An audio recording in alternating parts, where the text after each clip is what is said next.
Buenos días a todos. Muchas gracias por la puntualidad.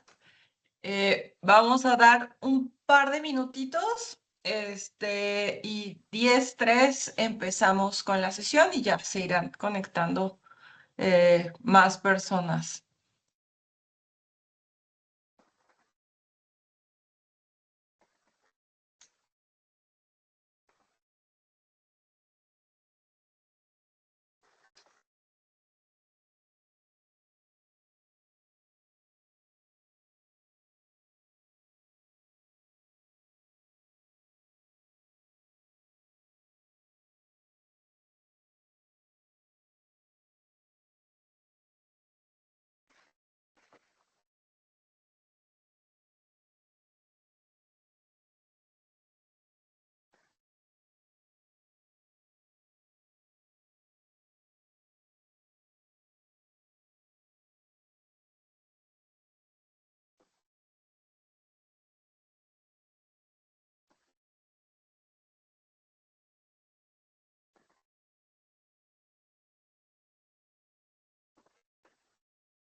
Bueno, pues vayamos iniciando en lo que y ya se irán conectando muchas más personas. Muchas gracias a todos por conectarse. Si pueden prender sus cámaras, lo está habilitado. Los micrófonos no los habilitamos porque de repente hay ruido, pero sí nos gustaría poder ver quiénes están. Entonces, si no les molesta, si prenden sus cámaras, se los agradeceremos. Eh, y bueno, muchísimas gracias a Jorge Flores Kelly, que es nuestro presentador del día de hoy. Buscamos a Jorge para que nos hablara de las perspectivas económicas y el entorno geopolítico de 2026, que todos estamos preocupados. Es como pedirle que nos lea el futuro, pero bueno, Jorge tiene mucha experiencia. Ahorita les voy a contar la experiencia de Jorge, pero la idea es poder tener más elementos concretos de qué esperar para este 2026 sobre la información ya existente y sobre eh, elementos políticos que conocemos, ¿no? Entonces, eh, bueno, Jorge, además de ser el managing partner de Aporta, su consultora, él ha colaborado como consultor en la Oficina de Crecimiento Económico del Gobierno de los Estados Unidos, trabajando en política industrial y estrategias de nearshoring en el Caribe y América Latina. Jorge es licenciado en Economía por el ITAM, maestro en Economía por la Universidad de Essex en Reino Unido y ganador al primer lugar del premio Banamex de Economía. Es- Esta es la versión muy resumida, que creo que ya nos da una idea muy clara del expertise de Jorge y por qué lo invitamos y por qué vale mucho la pena su perspectiva en este tema. Entonces, sin más, porque son mucho lo que hay que abordar, Jorge, te doy la palabra. Muchísimas gracias. Muchísimas gracias, Andrea. Un gusto estar compartiendo con ustedes, con todos los miembros de la Cámara Nórdica, un poquito lo que se ve para 2026, tanto desde la parte geopolítica, política, renegociación, etcétera, y el impacto económico. Entonces, vamos a empezar viendo el panorama de qué es lo que se ve en 2026. Vamos a hacer un recap de algunos eventos que están modelando lo que estamos viviendo crítico es la relación México-Estados Unidos y el TEMEC, que es lo que se ve ahí. El tema de la diversificación con Europa en este ambiente y escenario geopolítico global y algunas recomendaciones de lo que se podría vislumbrar para las empresas nórdicas con la relación con México y con Estados Unidos y un espacio para preguntas y respuestas. Empiezo de alguna manera y quizá uno de los mensajes más importantes es que 2026 marca el fin de la hiperglobalización como la conocimos. Lo que está pasando ahorita es básicamente que lo que se está muriendo de alguna manera es más grande de lo que están haciendo. Entonces es un momento un poco de incertidumbre, de confusión, de señales mixtas y mezcladas y es difícil entender. Pero yo diría que lo que podemos ver desde el punto de vista económico-industrial es que estamos nos moviendo de un paradigma de eficiencia, que fue lo que estuvimos viviendo en los últimos 40 años.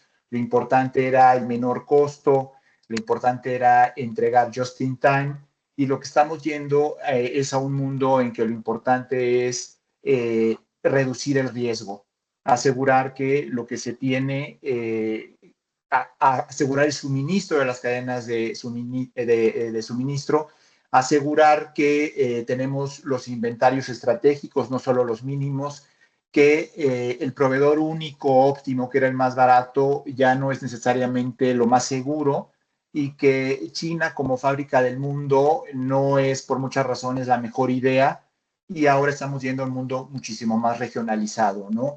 Básicamente estamos viendo 4 choques impresionantes. Uno es el ascenso de China como potencia sistémica, básicamente no solamente digamos, concentrando la manufactura global, sino también China como un líder tecnológico y pues con el peso de China pues está afectando, digamos, la correlación de fuerzas desde el punto de vista geopolítico.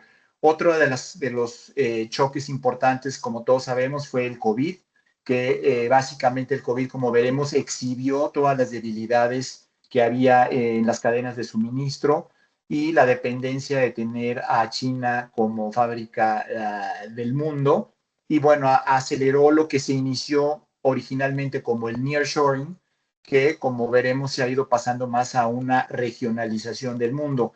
Evidentemente la guerra Rusia-Ucrania, la invasión de Ucrania por parte de Rusia, pues ha creado una crisis energética muy importante para Europa con sobrecostos importantes de energía, desindustrialización y, bueno, una crisis de dependencias geográficas que es muy difícil de sostener en el día a día. Y por otro lado, estamos viendo que derivado de todo esto hemos tenido la presión inflacionaria porque ya no es tan importante la eficiencia como la seguridad y la crisis de affordability que viene desde la inflación, ¿no? Que no hemos podido sacudirnos del todo. Entonces, no es que nos estemos desglobalizando, es que es una reorganización en vecindarios de alguna manera lo que estamos viendo. Hasta 2008, el mundo había vivido un proceso importante de globalización que solamente había sido interrumpido por las guerras mundiales. Si vemos esta gráfica, digamos, teníamos lo que es la apertura, el índice de apertura comercial del mundo, es que tanto los países dependían del comercio exterior. Vimos que de 1870 a 1910 creció de un 20 a un 30%. Después tuvimos la guerra del 15-18, hubo una caída abrupta y de ahí un proceso nuevamente de caída en la Segunda Guerra Mundial. Pero es a partir de 1950 cuando se reconstruye con el acuerdo de Bretton Woods, el surgimiento de los organismos multilaterales, etcétera, que vemos este crecimiento de 1950 a 1980, en el que hay una profundización del comercio y llegamos a un nivel de 35%, y es de 1980 a, digamos, más o menos el 2008, que vemos el proceso de globalización vertiginoso. Pasamos de un nivel de aproximadamente 35% del comercio exterior, el peso del comercio exterior en las economías, a un nivel de 60%. Y a partir de 2018, con la crisis de las hipotecas, inicia ese proceso, empezamos a tener varias afectaciones. Y si ven en esta parte de 2010 a 2021 de la gráfica, tenemos varios eventos que suben y bajan, empieza a ver, pero digamos con caídas bastante más abruptas y subidas, ¿no? Estas caídas en B, suben y bajan, en el que tenemos eventos como la guerra, la primera versión de la guerra comercial China-Estados Unidos en 2016, tenemos el surgimiento del COVID-19, después tuvimos el tema de la invasión de Rusia a Ucrania y después tenemos esta reedición, tuvimos el nearshoring y ahora esta reedición de temas arancelarios. Entonces, a partir de 1980 y con la caída del muro de Berlín se aceleró todo, llegamos a un nivel de 60 y venimos en un nivel de franca caída de manera importante. Uno de los temas críticos es la penetración de China como principal socio comercial del mundo. En esta gráfica del lado izquierdo podemos ver quiénes eran los principales socios comerciales de los Estados Unidos o qué países tenían como principal socio comercial a los Estados Unidos. Podemos ver que en el 2000 prácticamente todo el continente americano, su principal socio comercial era Estados Unidos, ¿no? Por ahí teníamos a Paraguay, digamos, que tenía como principal socio comercial a China, pero en realidad diríamos que el continente americano, su principal socio comercial eran los Estados Unidos de Norteamérica. En el caso europeo, salvo muy pequeñas diferencias, prácticamente su principal socio comercial eran los Estados Unidos y teníamos en África un poquito algo más mixto. En 2020 vimos un cambio radical. El cambio es que en las Américas, los países cuyo principal socio comercial eran los Estados Unidos, pues se hicieron una minoría, ¿no? Prácticamente Canadá, México, lo que es Centroamérica, por ahí Colombia y Ecuador, República Dominicana también, pero el resto de las economías de Sudamérica, su principal socio comercial y ha crecido, es China. En el caso de Europa, hemos visto que España, su principal socio comercial es China, y así sucesivamente vemos algunos de los países nórdicos también, que su principal socio comercial es China, y lo que hemos visto es que prácticamente África es territorio China. Entonces, esto ha sido uno de los temas que, si bien ya estaba ocurriendo, lo que pasó es que el COVID vino a exhibir y a poner de manifiesto. Entonces, lo que estamos viendo es una excesiva concentración, y voy a decir excesiva desde el punto de vista de un sistema. Si un sistema no tiene redundancias y está demasiado concentrado en un solo, en este caso, proveedor de manufactura, pues se vuelve sujeto a eventos disruptivos que afecten la economía global. Y justamente así estábamos en 2020, cuando de repente tuvimos el COVID, ¿no? Que fue un evento de baja probabilidad, ¿no? Era algo que nadie pensaba que pudiera ocurrir una pandemia global, pero de gran impacto en sus consecuencias, ¿no? Y eso puso de manifiesto y exhibió la fragilidad de la economía global. La hiperglobalización nos llevó a la eficiencia. ¿Qué era lo más eficiente? Era producir en China y comprar en China. Y eso, el impacto de eso fue una concentración muy importante y, bueno, derivado de eso tuvimos que el COVID puso de manifiesto la fragilidad de China como fábrica del mundo, la saturación del transporte marítimo, ¿no? El fin del just in time. Yo ya no quería, ya no necesitaba el coche más barato o necesitaba la refacción a tiempo, lo que necesitaba era tener la escasez de chips que alteró todo el mercado de vehículos y electrónicos, la escalada de precios energéticos, la escasez de fertilizantes. Entonces, de alguna manera, el COVID fue digamos, el evento que nos mostró que el mundo ya estaba, como lo vimos en la gráfica del comercio internacional, demasiado dependiente. Esta gráfica pues nos ilustra estas gráficas un poco que todo paradójicamente inició en China, y sobre todo en la gráfica de la derecha podemos ver el impacto muy impresionante de lo que es el crecimiento de la manufactura desde el punto de vista de lo que se hace en China, que básicamente nos fue exponiendo mucho más. Esta gráfica lo que nos ilustra es que el mundo apostó por China como proveedor más competitivo para mejorar las condiciones de vida desde el punto de vista del consumidor, y esto tuvo un impacto, ¿no? Aquí, como podemos ver, es cuál es la participación de China en la manufactura global. Vean ustedes en 2004 en la gráfica de la izquierda cómo se dispara a 2017, pasando de un 5% a un 30%, ¿no?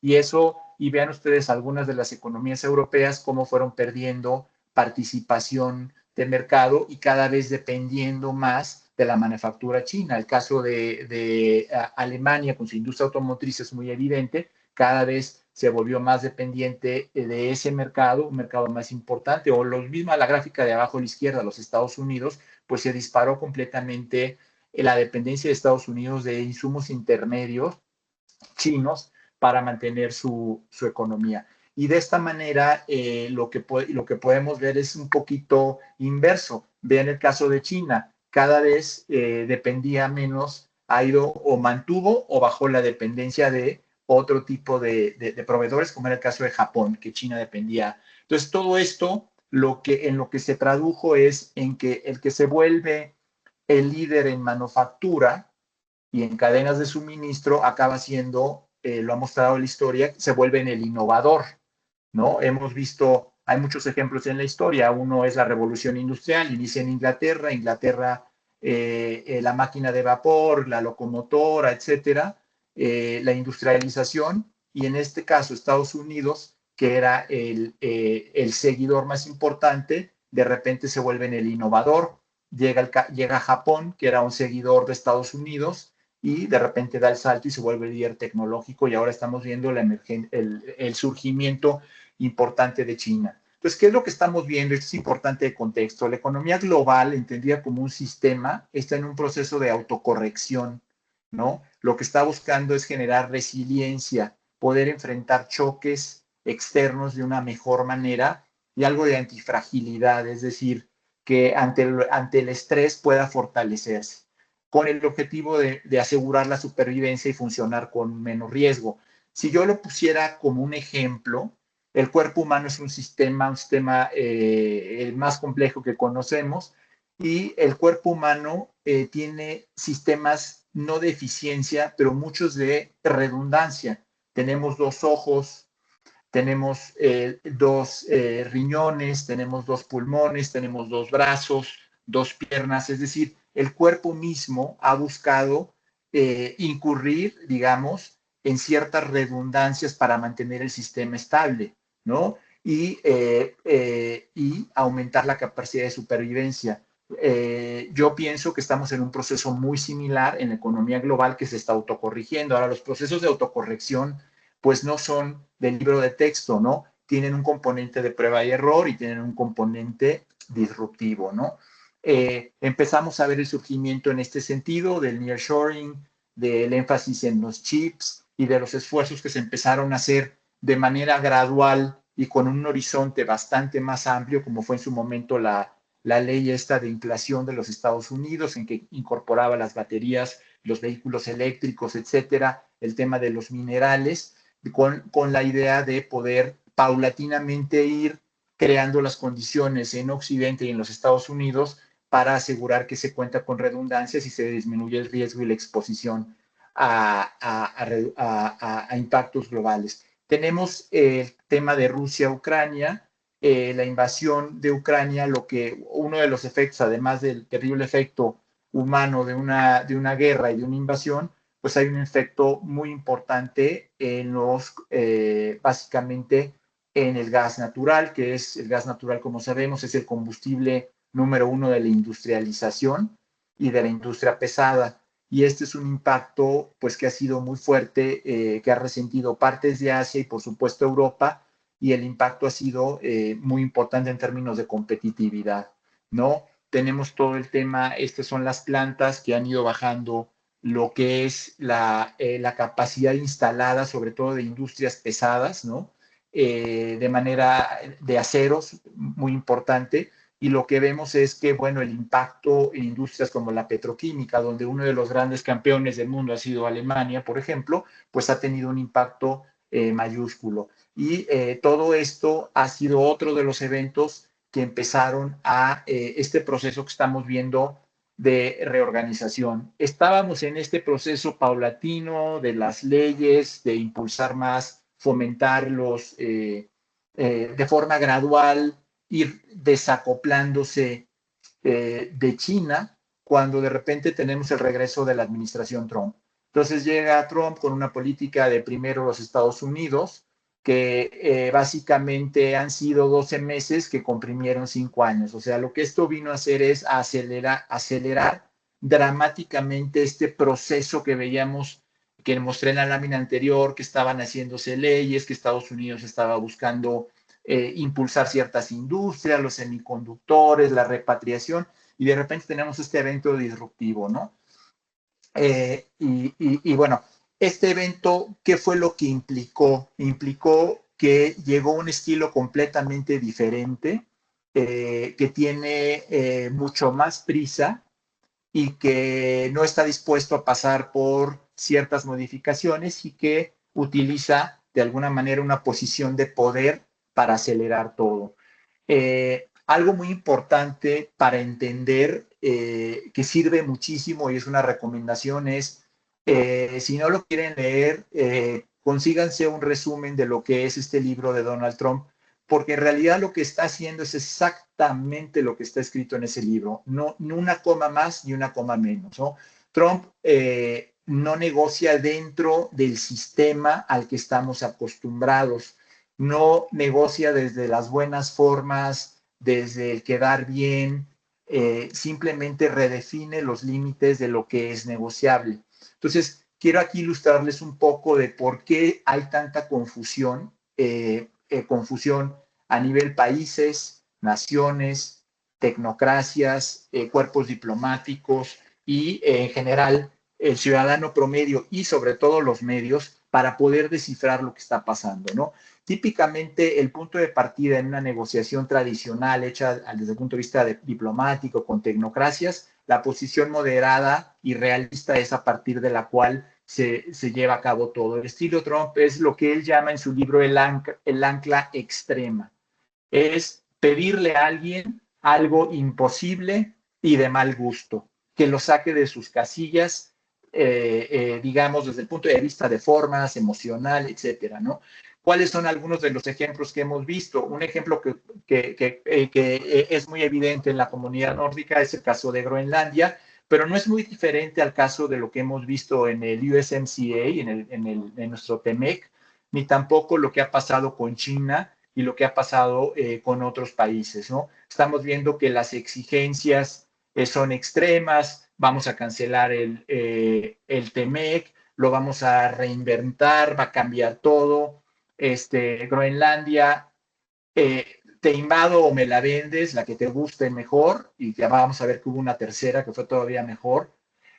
China es sacudir el conflicto, y vemos que el ritmo anteriormente era secuencial, predecible. Ahora tenemos un estilo que es de choque y de giros súbitos, y que todo se trata de desconcertar, de jugar al good cop, bad cop, y el good cop y bad cop cambian. De repente Trump es el good cop, luego es Marco Rubio el bad cop, pero de repente el good cop es Marco Rubio y el bad, o sea, es un esquema de confusión, ¿no? Y podemos ver aranceles que se anuncian a las 3 de la mañana, ¿no? En su red social, entonces generan una insospechada preocupación. Aquí el conflicto es una piedra angular, es el insumo del día, ¿no? Que anteriormente se evitaba y se suavizaba. Aquí es el insumo para la presión. Tenemos el tema de la OTAN, la crisis de Groenlandia, que lo explican muy bien. Y algo que ha sido muy mal entendido, creo yo, porque está de alguna manera en su libro, pero que ha sido muy mal entendido, es lo que se ha llamado el famoso taco, ¿no? Que de repente en las negociaciones tradicionales prácticamente estábamos acostumbrados a un mundo en que se presionaba, pero no se cedía más allá de algo que era razonable. Acá de repente vemos que todo el mundo dice, puso aranceles y los quitó. Entonces, Trump always chickens out, ¿no? Es un poco lo que la idea, y se echa para atrás y es una locura y todo. Pero en realidad esa es parte de una estrategia, más bien de una táctica de negociación, ¿no? Les voy a poner un ejemplo en el caso de Groenlandia. Primero es, me la vendes, o te invado, la que te acomode. Y esa fue, aquí vamos el extreme anchoring, te la quito, te invado o te la compro. Obviamente, pues eso es inaceptable, eso es algo que se pasa de todos los límites de la raya, etcétera. Pero al final, ¿en dónde vamos ahorita? Al final vamos que de alguna manera con la mediación de la OTAN pareciera que es no necesitas invadirme y no necesitas comprarla, no necesitas gastar nada, lo que vamos a hacer de alguna manera es encontrar un acuerdo en el que tú tengas lo que quieres, que es el control militar y eventualmente concesiones mineras, pero sin que te cueste. Entonces, desde el punto de vista de Trump, él ganó porque él no tuvo que gastar o no ha tenido que gastar nada, no ha tenido ni que invadir ni que pagar. Y como lo leen muchas veces los medios, es que se echó para atrás en todo lo que dijo que iba a hacer, pero en realidad no se ha echado para atrás. Él está buscando obtener la ancla extrema, lo que busca es reventar al negociador, llevarlo a un extremo tal que bajo el estrés el negociador regresa y ofrece él mismo lo máximo que podría ofrecer. Esa es la táctica de esto. No estamos acostumbrados a esto. Entonces, las concesiones, pues aquí son asimétricas, incluidas bajo presión. Podemos ver en la incursión de los cárteles en México, el Estado canadiense 51, y cada vez México y Canadá pues ceden más, ¿no? O sea, la presión es cada vez más fuerte, es extrema, y entonces eso lleva a los países a ofrecer más de lo que estarían en su zona de confort o en una negociación tradicional a conceder. Y al final, siempre todo esto lo viste de una narrativa de éxito. Entonces el taco no es debilidad, es el mecanismo que utiliza, que dice, te pongo aranceles de 184% y luego te los bajo a 30%, pero es una manera de negociar. Entonces creo que este es un punto importante, le dediqué algo de tiempo, pero es para entender cómo funciona esto. Entonces, en los primeros,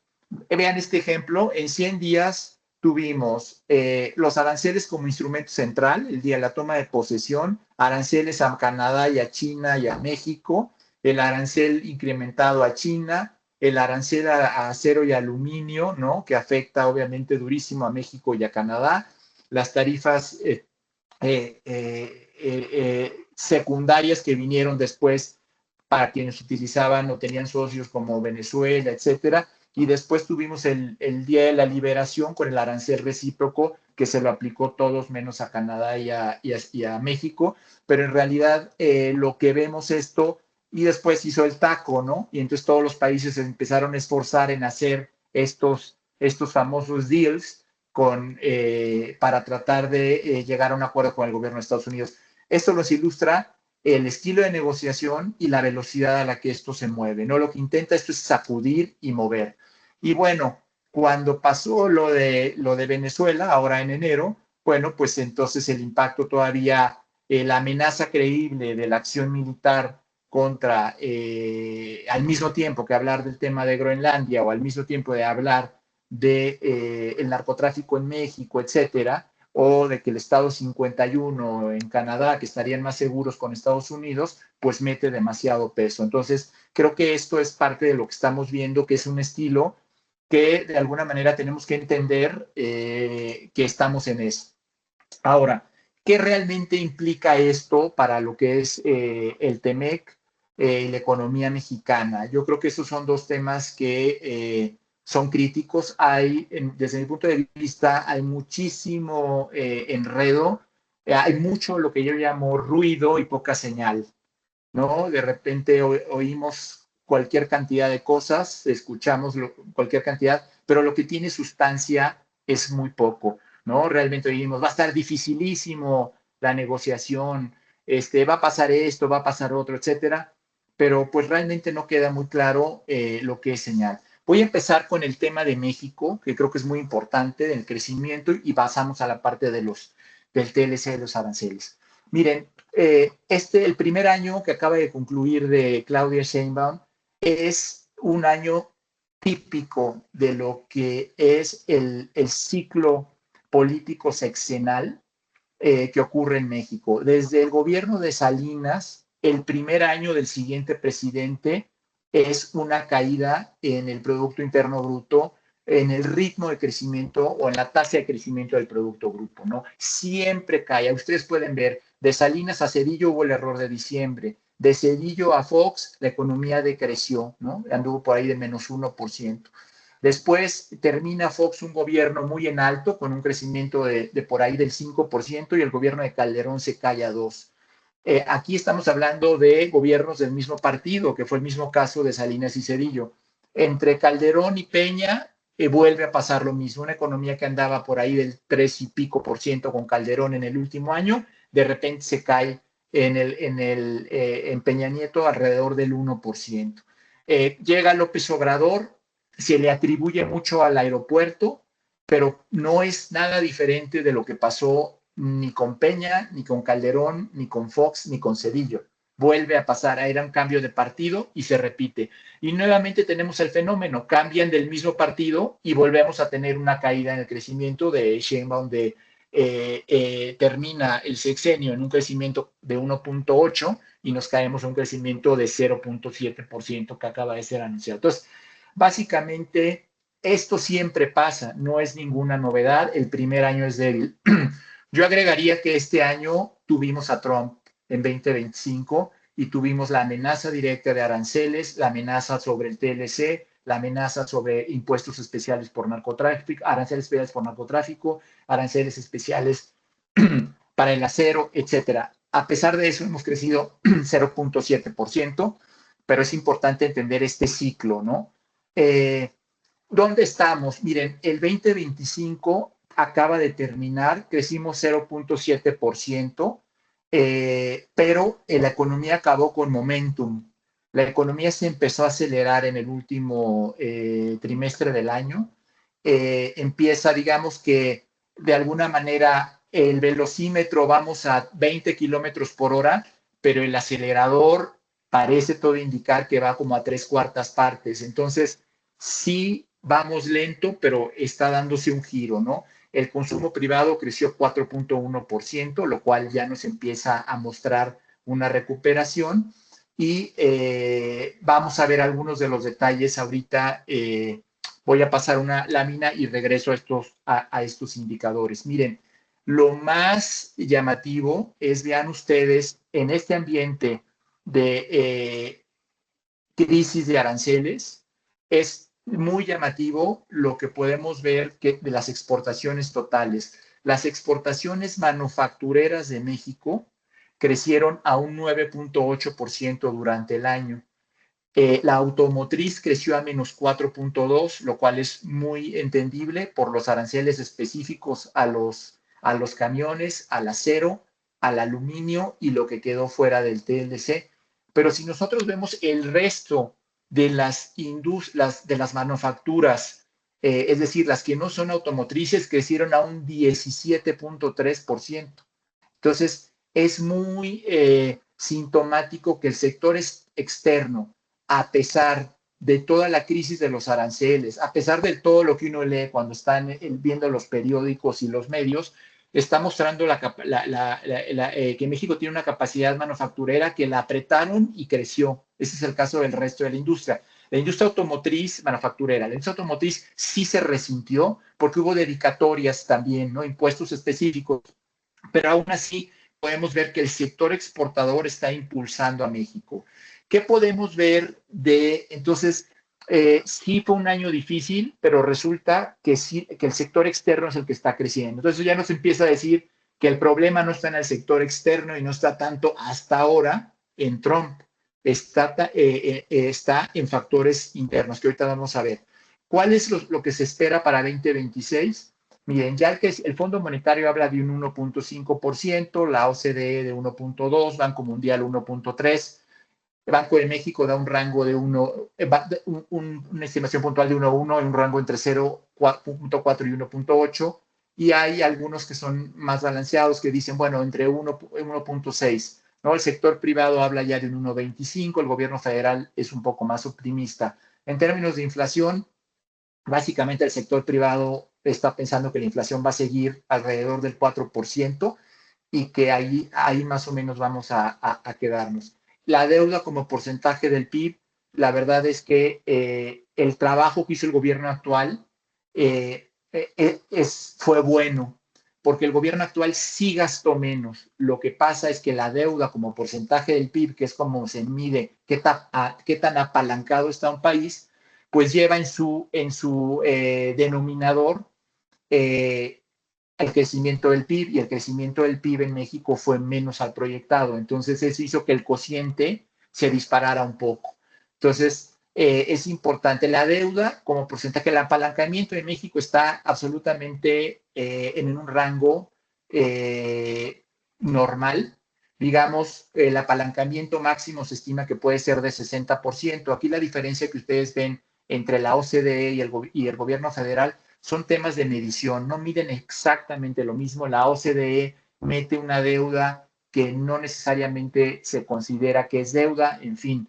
Pero el punto de vista es que México, el fundamento macro es bueno. O sea, México está mejor que Brasil, está mejor que Colombia y que muchos emergentes. Eso indirectamente, como se manifiesta, es en la fortaleza del peso. Al final, el dinero va a donde los fundamentos macroeconómicos son mejores. Entonces, no hay problema de deuda. La inflación yo creo que se va a quedar muy por ahí deambulando entre 3.5 y 4%, y sí creo que lo que se está viendo es una aceleración. Ahora, entonces, si el problema de México no es el sector exportador, tenemos que hay un récord de inversión extranjera directa en 2025, hay muchísima inversión nueva, es el récord histórico, ¿no? Entonces, ¿qué es lo que está pasando?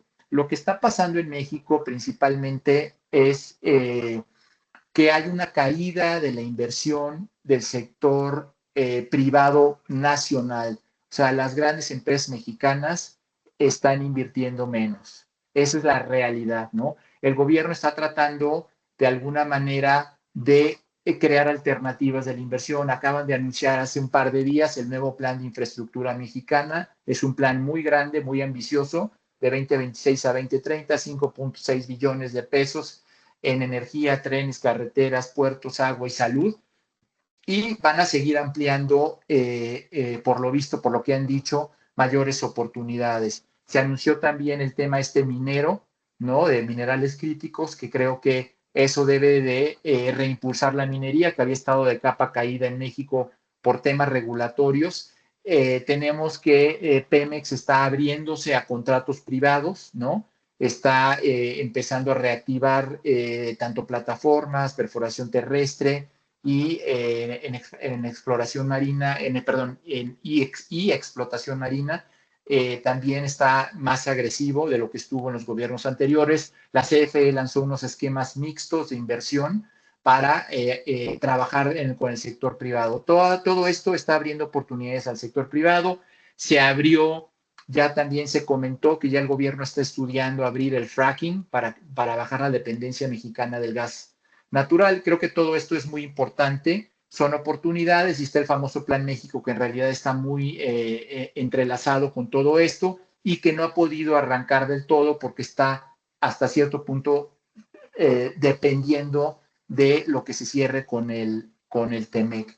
Entonces, esto está tratando de hacer el gobierno federal. ¿Cuál es lo que, desde mi punto de vista, está haciendo que el sector privado mexicano no invierta?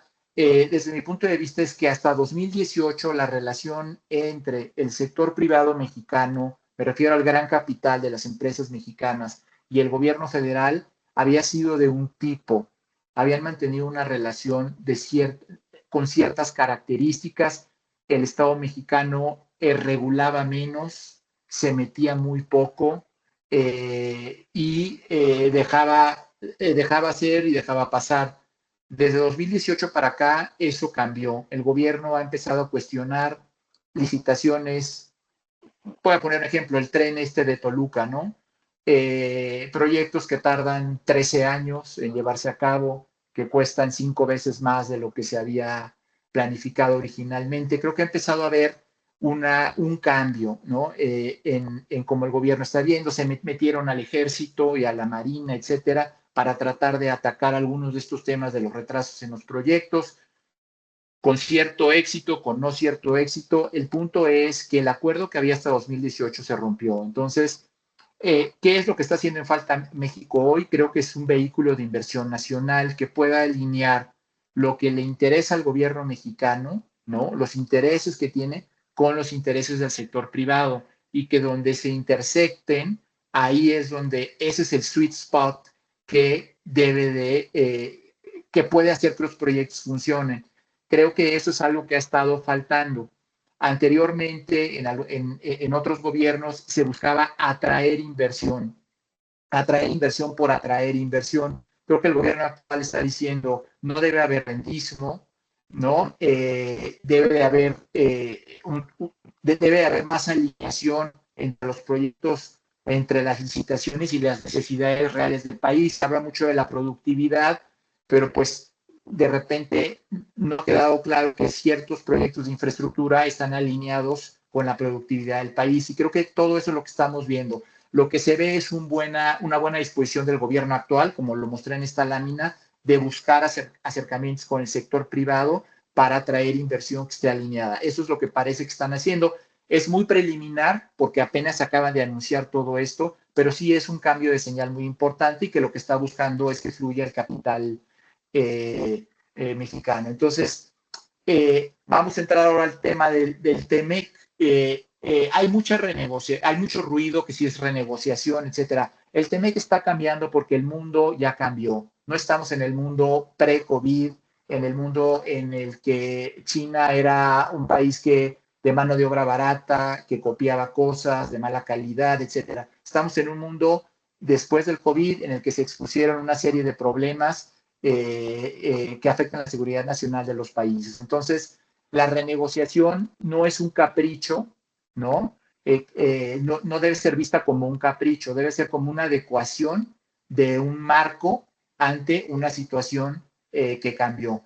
Creo que hay muchísimo ruido mediático, se dice cualquier cosa, que el tratado lo quitan, que el tratado lo borran, etcétera. Hay límites reales tanto para México como para Estados Unidos y para Canadá. Ninguno de los tres países puede hacer lo que quiere, tiene restricciones. Entonces, es muy importante tener en mente la frontera más grande del mundo desde el punto de vista económico es la frontera México y Estados Unidos, porque tiene a la economía 1, que es Estados Unidos, con la economía 12, ¿no? Con una frontera de 3.600 kilómetros, y a la economía de Estados Unidos le sobra capital y le falta mano de obra, y a la economía mexicana le sobra mano de obra y le falta capital. Entonces, la atracción de las dos economías es brutal, ¿no? Si tomamos como referencia la francesa y la alemana, pues al final no es tan grande la frontera en el sentido de que son países que se parecen más y son competidores y tienen productos que compiten. Pensemos un poco el caso de Canadá y Estados Unidos, compiten en petróleo, en gas, en madera, en lácteos, tienen más, se parecen más. Entonces, en realidad, donde está esta fuerza que atrae a los dos países como imán es entre México y Estados Unidos. Eso no es una opinión, no es un supuesto, es una realidad, ¿no? Entonces vamos a ver ahorita un poco que eso hasta cierto punto limita. Entonces, la renegociación del TEMEC es inevitable porque cambió el mundo, ¿no? Pero su ruptura es institucional, política y económicamente inviable. ¿Por qué institucionalmente inviable? Bueno, primero necesitamos pasar para la renegociación por la aprobación del Congreso. Ahora hay un Congreso que todo indica que va a pasar a manos demócratas y es el Congreso que tendría que aprobar cualquier cambio al TEMEC. Los estados fronterizos sabemos que dependen Texas, Arizona y California, que no son poca cosa, ¿no? Particularmente Texas y California en el peso de la economía de Estados Unidos, son dependientes de la relación con México, es su principal socio comercial. Entonces, no es algo que se pueda hacer simplemente porque sí. Desde el punto de vista legal judicial, no es tan fácil, ¿no? La Suprema Corte en Estados Unidos está deliberando sobre la sección 232 de Seguridad Nacional. Se ha filtrado que parece ser que no hay un acuerdo aún dentro de los ministros de afiliación republicana. Entonces, no hay una alineación tan grande. El acero y el aluminio, parece ser que el gobierno de México está negociando el famoso taco en acero y aluminio con Estados Unidos. Es decir, está diciéndole, oye, si yo controlo el acero y aluminio de forma mucho más importante, quítame los aranceles, no va a haber acero chino. Esto pasó porque en México sí se importaron esferas de aluminio chino, se fundieron en México, se les sacó un sello del TEMEC y se fueron a Estados Unidos. Y eso molestó mucho al gobierno de Estados Unidos. Y bueno, él dice, ahora yo no quiero nada de transshipment y que usen a México como plataforma, etcétera. Entonces, hay ciertas limitaciones. Desde el punto de vista político, están las elecciones de medio término de 2026, se renueva el Congreso. Hay estados manufactureros muy importantes que son Michigan, Pensilvania y Wisconsin. De hecho, Michigan, la gobernadora de Michigan dijo, necesitamos el TEMEC. Tenemos, desde el punto de vista político, está el affordability, la inflación, que se habla todo el día en Estados Unidos. En la medida que se trastocara de manera importante el TEMEC, eso implicaría inflación en Estados Unidos. Entonces, eso muestra un cierto límite. Una de las cosas que se ha obviado muchísimo es que desde el punto de vista de política, eh, el lobbying empresarial se va a incentivar. ¿Por qué? Porque las empresas automotrices y que hacen manufactura en México y las compañías globales de cadenas de suministros estadounidenses, europeas y asiáticas que operan en México, particularmente las estadounidenses, pues tienen una opinión y son los principales afectados. Entonces, ellos van a tratar de influir en hacia dónde va el TEMEC, ¿no? Desde el punto de vista económico e industrial, son 800,000 millones de dólares de comercio, es muchísimo. 30 años, más de 30 años de integración productiva, entonces no es fácil separarnos, ¿no? Es estos imanes que se atraen por su propia fuerza y 5 millones de empleos en Estados Unidos dependen directamente del TEMEC. Entonces es muy difícil que esto, si uno lo multiplica por 4, ¿no? Son 20 millones de personas que dependen directamente del TEMEC. Es muy difícil, hay restricciones, ¿no? Y una cosa que yo quisiera dejarles es que México no exporta a Estados Unidos. Estados Unidos produce en México, ¿no? Los automóviles que México exporta, sean Ford, General Motors, Stellantis, BMW, Volvo, etcétera, no son marcas mexicanas, son marcas estadounidenses y de cadenas de suministro globales. Entonces, las corporaciones estadounidenses van a tener su opinión. Esto no es un tema, no es una negociación de Estados Unidos con México, es una negociación de Estados Unidos con sus cadenas de suministro y de México con esas cadenas de suministro con el gobierno de Estados Unidos. Entonces, cuando se habla todo esto de que se va a desaparecer y se va a cambiar, y todo, creo que no estamos viendo la realidad. Todo esto puede pasar dentro de un marco de restricciones, ¿no? Entonces, el TEMEC no es un tratado entre países, es un tratado entre cadenas de suministro privadas y tienen un peso específico, amén de otros temas que sabemos. ¿Qué creemos que va a pasar en el TEMEC 2.0? Reglas de origen se van a aumentar de manera significativa. Es muy probable que haya, la industria automotriz sí es una industria que el gobierno de Estados Unidos considera ahora importante, sí es muy probable que la renegociación sea difícil para México en el sentido de que no va a ser lo que fue antes, va a haber algunos cambios importantes, reglas de origen, sobre todo las más importantes es que Estados Unidos pida que haya más contenido estadounidense en los vehículos que tienen el sello de Norteamérica. Ese es un tema importante. Otro de los temas importantes es el control aduanero, básicamente todo lo que sabemos que es evitar que productos de terceros países pasen por México y que obtengan un certificado de origen del TEMEC. Ya lo hemos visto que por ahí nos apretaron, eso yo creo que va simplemente a aumentar y para México va a ser fuerte en cuanto a los sistemas aduaneros, erradicar corrupción, mejorar, modernizar, etcétera. Y la otra, la resiliencia de los sectores estratégicos. hay industrias que están cambiando estructuralmente. La industria automotriz ya no es la que se creó y que tenemos hoy en México, ya no es, esa industria automotriz ya cambió. Ahora tenemos una industria automotriz en la que es importante el software, es importante la electrónica y es menos importante el acero, el aluminio, los motores ya cambiaron, etcétera. Y todo esto a lo que va a llevar es a que se tiene que hacer una renovación por completo, ¿no? Incluso creo que el gobierno mexicano, si bien va a defender mucho la automotriz, yo creo que debería estar pensando en la automotriz 2.0 más que en el automotriz 1.0, ¿no? Pero creemos que estos son los factores que van a estar puestos sobre la mesa, atados a temas de seguridad fronteriza, narcotráfico, migración, que son los temas que ya sabemos que son con los que nos afectan. Algo muy interesante, y aquí empezamos a entrar un poquito más ya al tema de las empresas nórdicas y de las oportunidades. Miren, lo que se ha observado es que el tipo de empresa que llegó a México y que tuvo versatilidad, es decir, que no estuvo casado con un solo proveedor, para un solo mercado, para un solo modelo, son los que han tenido que han logrado que frente al estrés de los aranceles se han fortalecido. ¿Cuáles son esas? Dispositivos médicos, electrónica, aeroespacial. Básicamente, ¿qué es lo que hemos visto? Que llegaron una gran cantidad de empresas que en lugar de venir y poner su subsidiaria completa, entraron en un esquema de shelter,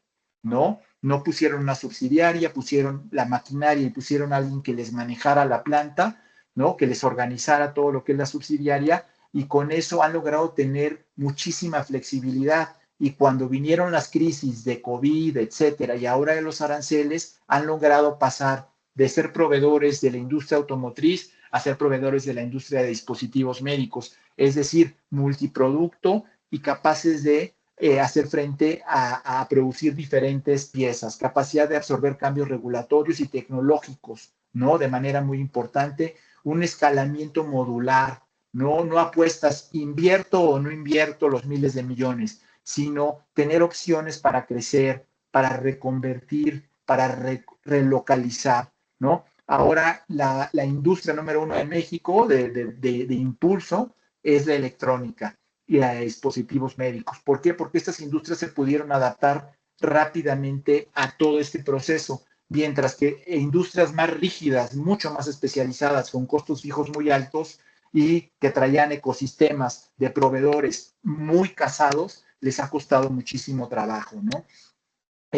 Ahora entramos un poco al tema de qué está pasando en el ambiente geopolítico. En el ambiente geopolítico lo que estamos viendo es Estados Unidos acaba de lanzar ahora en enero sus nuevas prioridades de defensa. Su prioridad durante la administración Biden era China, en segundo lugar Rusia, después Irán y Medio Oriente, y al final estaban las alianzas. Ahora cambió. Para la administración Trump, lo más importante es el hemisferio occidental, ¿no? Su frontera sur, llámese México y para abajo. El tercer lugar es China. O sea, China ya no es la prioridad número uno, es la tercera, ¿no? Con un esquema de contener a China, no confrontarlo. Y el cuarto es esta visión de alianzas con los países del Atlántico, que son importantes, pero son países que es lo que califica la administración. Europa es importante, pero es autosuficiente. Entonces, de alguna manera, este es el nuevo cambio en las prioridades y esto tiene impactos muy importantes porque la administración Trump dice los aliados deben asumir mayor responsabilidad en la defensa de sus propias regiones, pero diciendo Estados Unidos concentrarte en amenazas del territorio nacional y el hemisferio occidental. Entonces, de alguna manera, la prioridad que en algún momento ha cambiado un poco en la administración o un mucho en la administración Trump. ¿Cuál es el problema que estamos enfrentando desde el punto de vista de Europa? Bueno, Europa tiene una característica muy interesante, ¿no? Que militarmente depende de la OTAN. Geográficamente está en el vecindario de Rusia, ¿no? Rusia y Europa. Y económicamente depende de China para el comercio y de Rusia para la energía de manera importante. Entonces, esto está poniendo a Europa en una encrucijada interesante, ¿no? de alguna manera en la parte militar Estados Unidos ya no pasa de la OTAN al hemisferio occidental, desde el punto de vista geográfico, resulta que Rusia se está volviendo, pues es el vecindario, Rusia y Europa están en el mismo vecindario, y desde el punto de vista económico hay una tensión estructural con China y con Rusia, ¿no? De Estados Unidos, y entonces esto está, ¿dónde queda Europa? Europa pareciera que está, no, está no es parte, no es América, tiene a su vecino que es Rusia y muchas de sus cosas las importa y las hace en China. Entonces, cada vez se ve más difícil una alineación pura, ¿no? Desde el punto de vista, ¿cómo se puede gestionar la vecindad con Rusia si Estados Unidos reduce presencia, ¿no? Yo creo que en México, y lo vamos a ver en el caso también de China, es un hedge interesante geopolítico para seguir estando, teniendo una relación muy importante con China, pero también una relación muy importante con Estados Unidos, vía el bloque de Norteamérica, y que permite tener un cierto balance, ¿no? Entonces, ¿qué tenemos? Europa eligió militarmente en 2022 a Estados Unidos, pero su economía sigue necesitando a China y a Rusia, ¿no? El principal socio de Alemania es China. El gas lo tenían a $6, ahora el gas se fue a $25. El 40% de los autos alemanes se hacen en China. Hay una gran cantidad de empleos dependientes, etcétera. Y sobre todo el costo que está teniendo sobre Europa en exceso de el gas natural, que tiene un impacto durísimo en lo que es la industria pesada, como hemos visto. Entonces, esta es una encrucijada interesante para Europa. Esto que estamos hablando es una situación. Ahora, ¿cómo se resuelve? Es un tema que no tengo yo la bola de cristal, nadie la tiene, pero es algo que se está gestando y de manera importante, ¿no? Entonces, Europa negocia el 11% del comercio global con Estados Unidos. La Unión Europea es ligeramente más grande que el TEMEC en términos del volumen de comercio. Claro, son más países, pero finalmente es más grande, pero no tienen un acuerdo finalmente, ¿no? Y creo que eso hemos visto, por un lado, que el acuerdo este transpacífico era la oportunidad para acercarse, lo abandonó Trump. De repente ahora con el tema de Groenlandia se suspendió eventualmente este acuerdo entre la Unión Europea y los Estados Unidos. Y bueno, finalmente lo que estamos viendo es regionalización. Entonces, la paradoja aquí es que tenemos Canadá tiene acceso libre a Estados Unidos, México tiene acceso libre, la Unión Europea no, si bien los aranceles son bajos, pero no tiene acceso libre, tampoco Reino Unido, ¿no? Y el acceso de Canadá a la Unión Europea sí se tiene, México estamos estrenando, ¿no? Y no el caso de Reino Unido. Entonces, si vemos, es el doble acceso, está en Canadá, México, y la Unión Europea no tiene el doble acceso. Entonces, eso empieza a mostrarnos un panorama, si lo vemos aquí, pues que el tratado entre México y la Unión Europea tiene ventajas muy importantes, ¿no? Básicamente estamos eliminando muchos de los aranceles que había en varias industrias, y eso abre, desde el punto de vista comercial, oportunidades muy interesantes, ¿no? Sobre todo en maquinaria industrial, lácteos procesados, que son muy interesantes, aunque también en telecom y tecnologías. Esto lo que nos abre la oportunidad de mercado, pero también para aprovechar México como una plataforma de acceso al mercado de Norteamérica bajo ciertas reglas. Finalmente, estamos pasando de un TEMEC comercial, en que antes era nada más comercio, a un TEMEC industrial. Entonces, ¿cuál es el multiplicador México, no? México es una plataforma mexicana. Si en este ejemplo que puse, una empresa nórdica establece una inversión en manufactura en México de 100 millones de euros, ¿no? Tiene la oportunidad de vender a México a cero, vender a Estados Unidos a cero si cumple con las reglas de origen que se van a poner, y ahorita hablamos de ese tema, y seguir vendiendo a Europa, ¿no?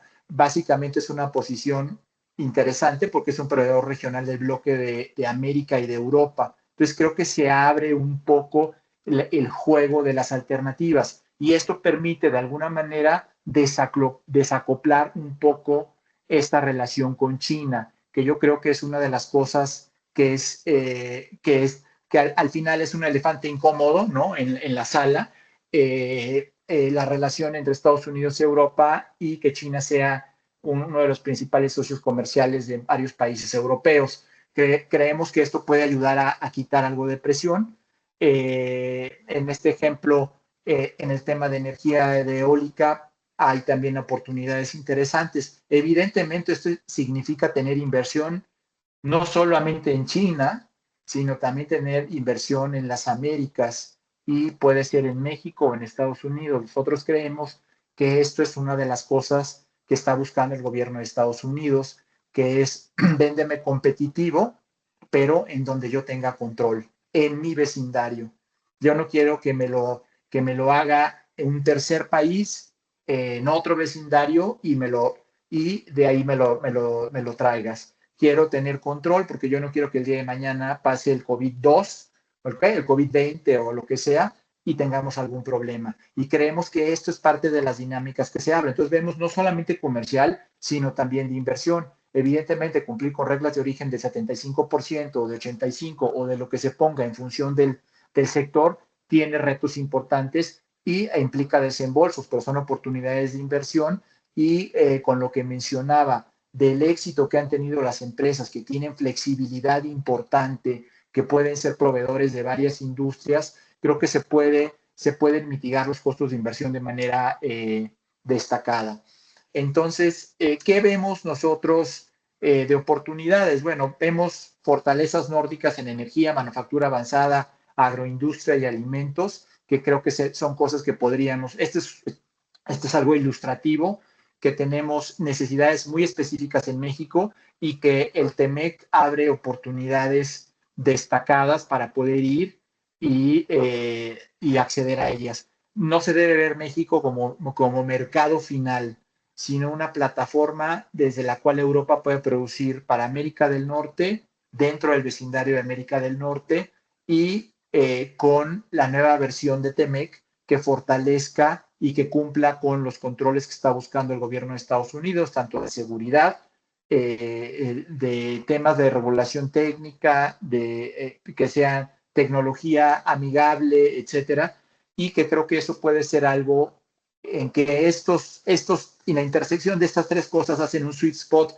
bien interesante, quizá un poco diferente a como había sido hasta ahora, pero abren oportunidades muy importantes alineadas, ¿no? Entonces yo diría que el TEMEC nuevo, el valor no está o no va a estar en apostar fuerte, sino en entrar con arquitecturas de inversión que maximizan opcionalidad y aprendizaje. O sea, lo que hemos visto es que las empresas que han entrado con mucha opcionalidad, es decir, que pueden producir varias cosas, que pueden asociarse y pueden ser proveedores de varias industrias, tienen un fit muy alto con el tratado del 2026 y creemos que va a haber arbitraje regulatorio, es decir, nosotros pensamos que va a haber demasiado énfasis en ciertas industrias como puede ser la automotriz, sobre todo si pensamos en los aranceles a acero y aluminio, pues estamos pensando en el motor de combustión interna,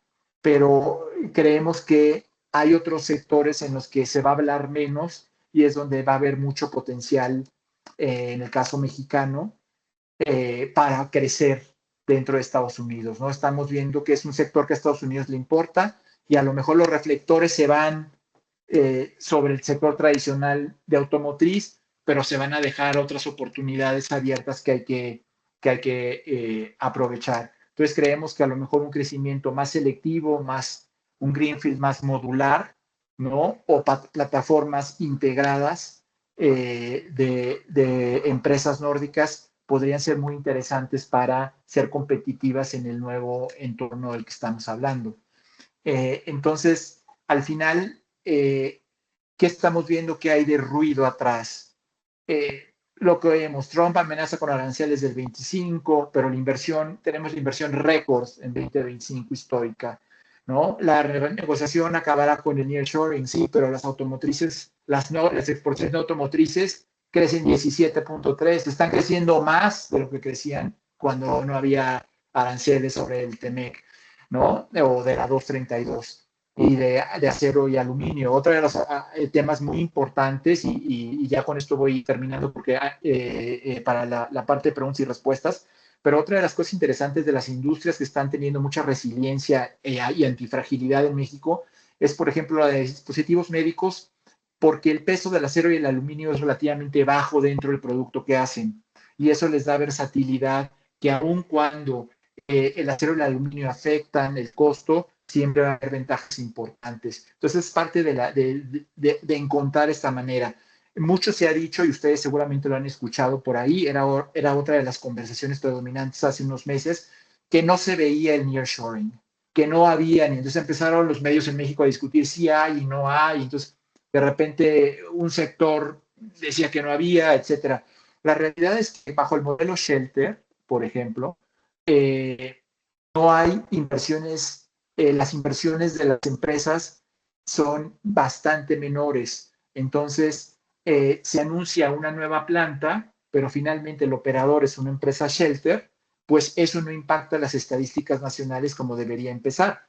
El mejor ejemplo son las empresas chinas. Las empresas chinas, la mayoría entraron por Shelter. Entonces, no quedan registradas como inversión. La inversión china aparece baja, pero el potencial manufacturero es alto porque ellos están entrando a través de un tercero que les maneje todo. Y eso se puede ver fácilmente que en la cuenta de servicios de la balanza de pagos se ve que están creciendo los servicios asociados al comercio exterior, ¿no? Ya es casi medio punto del PIB.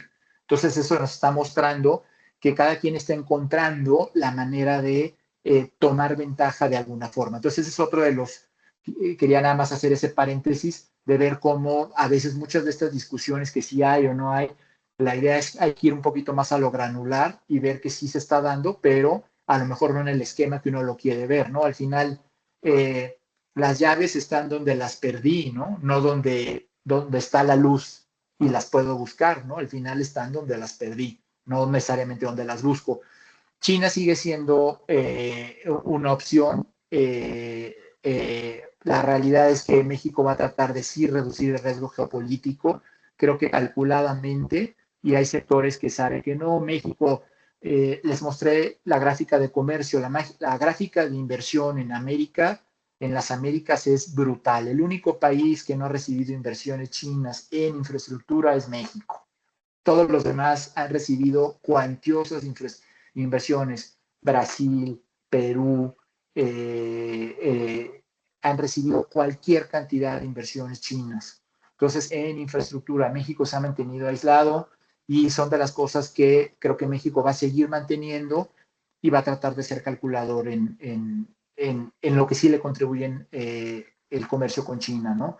Miren, ahorita hay mucha discusión que hay que esperarse y hay que ver.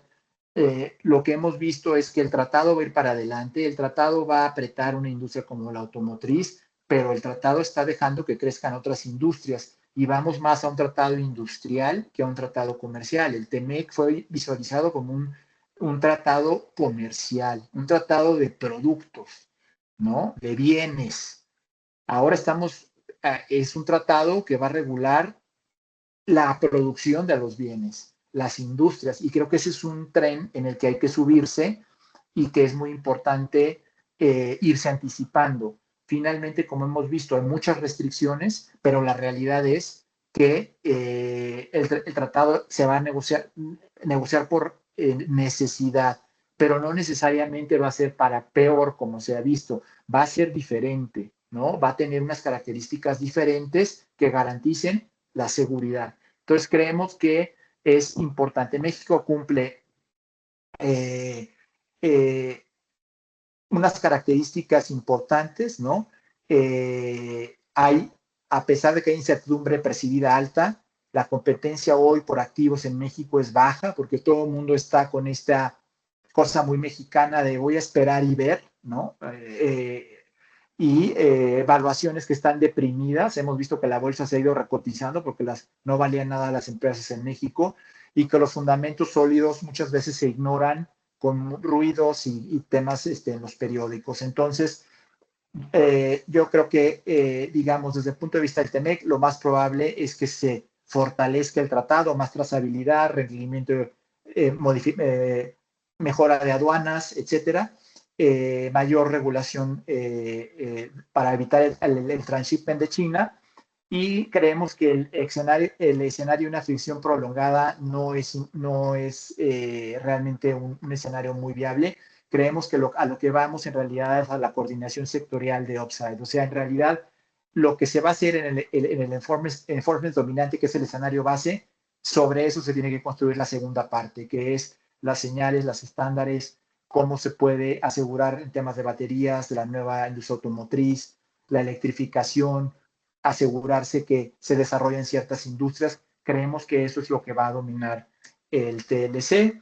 Recomendaciones rápidas es pensar en bloques productivos, no necesariamente en países aislados, diseñar cumplimiento y trazabilidad desde el día 1.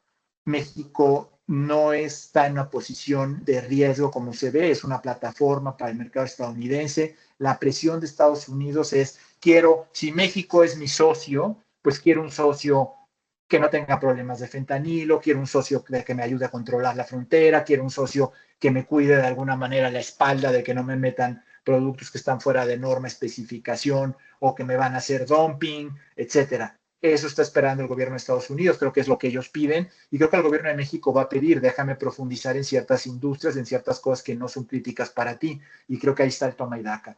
La incertidumbre no va a desaparecer, ¿no?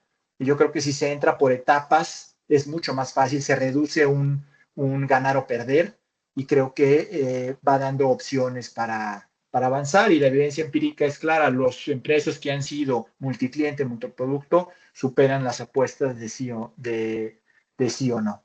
Y bueno, con esto ya termino porque creo que me pasé algo del tiempo, pero con gusto para cualquier pregunta y respuesta que haya de estos temas, adelante. Muchísimas gracias, Jorge. No, creo que para todo lo que nos dijiste el tiempo estuvo perfecto.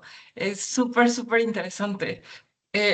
A inicio de año yo estaba asustadísima con el Temec porque había quienes nos decían historias terribles, pero creo que tu approach hace muchísimo más sentido.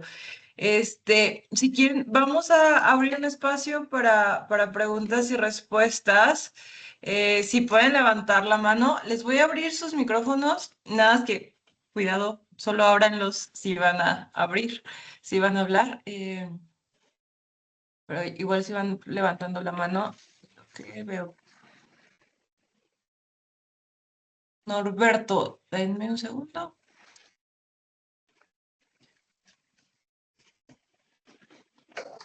Listo, Norberto, ahí puedes desbloquear tu micrófono.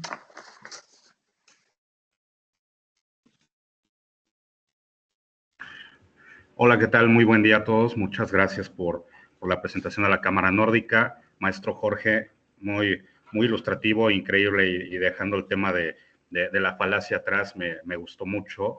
Y aquí tomando anotaciones, justo en una de las slides, que es de diseñar cumplimiento y trazabilidad desde el día 1, ¿qué estándares de trazabilidad recomendaría implementar desde el inicio? Sí, mira, sobre todo lo que es la proveeduría, por ejemplo, creo que es crítico lo que está pasando.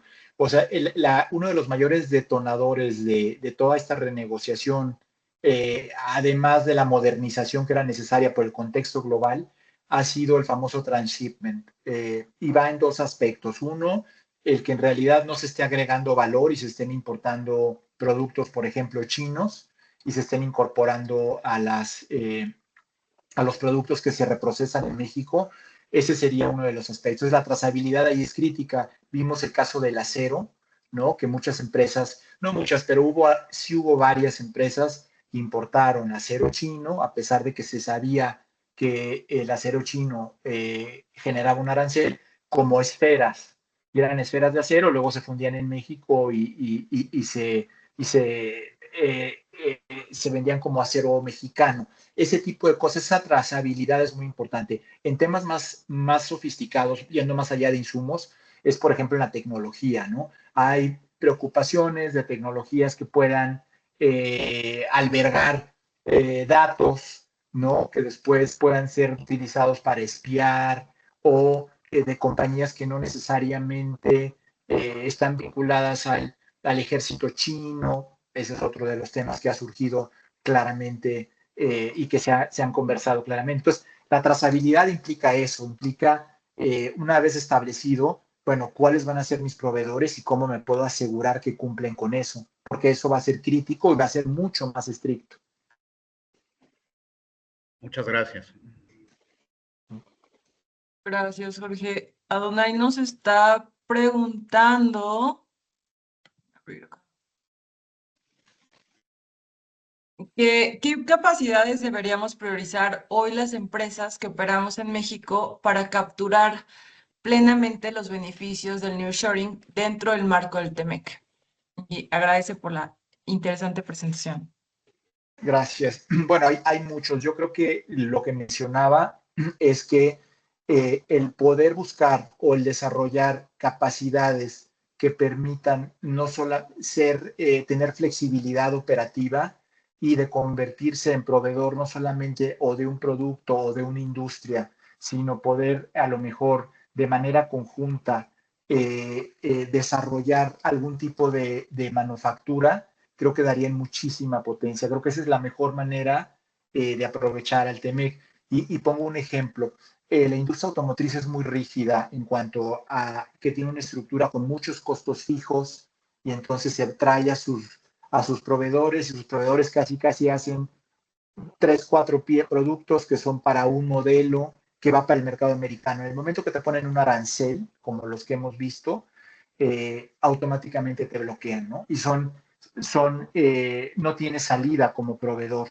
Pero si tú puedes desarrollar, que es lo que se ha hecho mucho en electrónica y en dispositivos médicos, y en particular los chinos, como comentaba, lo han logrado hacer, que es traer plantas que pueden hacer varias cosas, no solo un producto, sino que pueden hacer 1, 2, 3, 4 productos y que pueden producir para Europa y para México, que pueden producir para México, para Europa y para Estados Unidos, dan mucha versatilidad.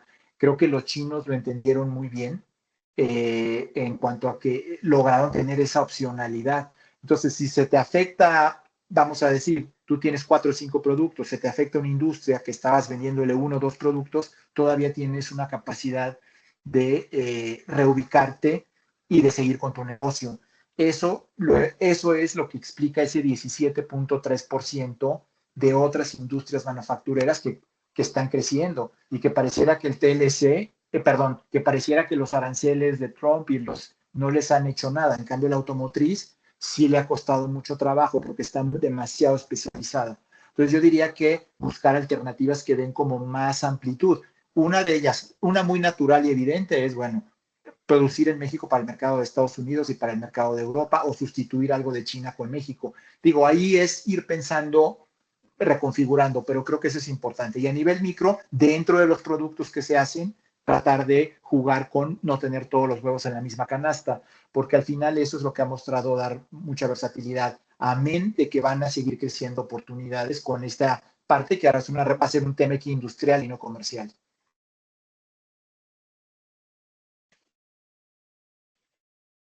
Gracias, sí, de diversificación. No sé si alguien más tenga alguna otra pregunta. Pueden abrir directamente sus micrófonos si quieren hacerla. De todas formas, vamos a compartir los datos de Jorge por si tienen alguna duda mucho más específica para su empresa, para su sector y que pueda apoyarlos. Siempre es justo la idea de la cámara es poder tener a estos expertos que tienen una visión muy específica sobre estos temas. Entonces,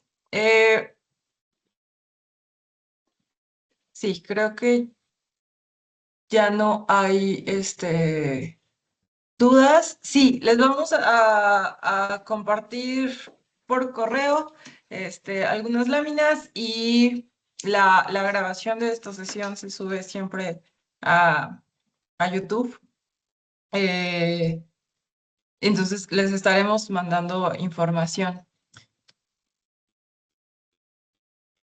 Sí, pues si nadie tiene, si nadie tiene preguntas, son agradecimientos. Es súper interesante lo que se presentó y bueno, también te vamos a molestar, Jorge, yo creo que en unos meses, conforme se vaya modificando esta situación, ya cuando estemos en la negociación, para seguir con el tema. Sí, con mucho gusto. La verdad es que ha sido un placer compartir con ustedes y encantado de participar nuevamente. Y cualquier duda, pues con mucho gusto. Muchísimas gracias. Gracias a todos. Hasta luego. Hasta luego.